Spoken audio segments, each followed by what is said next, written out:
একটু গরিব জায়গা থেকে উঠে আসলে আমাদের দেশে যেটা হয়, অসচ্ছল জায়গা থেকে উঠে আসলে যেটা হয়, বিদেশে চলে যাওয়ার একটা টেন্ডেন্সি থাকে আমাদের দেশের মানুষদের মধ্যে। আপনি ওই জায়গাটা না বেছে নিয়ে ক্রিকেটের সঙ্গে আছেন, মনে হয় কি না যে 15 বছর আগে আপনি ভালো সিদ্ধান্ত নিয়েছিলেন?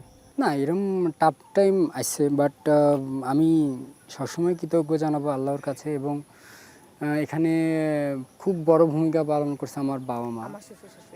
বিকজ ওই সময় ধার করে হোক, ঋণ করে হোক, যে করে হোক, আমার খেলার পেছনে যেটাই লাগুক তারা প্রোভাইড করার চেষ্টা করছে, সেটা যেভাবেই হোক আর কি। তো আমার বাপ মার প্রতি তো সবসময় কৃতজ্ঞতা থাকবে। অ্যাজ এ সন্তান হিসেবে তো বাপ মায়ের ঋণ কখনোই পরিশোধ করা যায় না। বাট এটা হয়তো বা অন্য কোনো বাপ মা হইলে অবশ্যই একটা দোকানে দিয়ে দিত বা কোনো কাজে যাওয়ার কথা বলতো।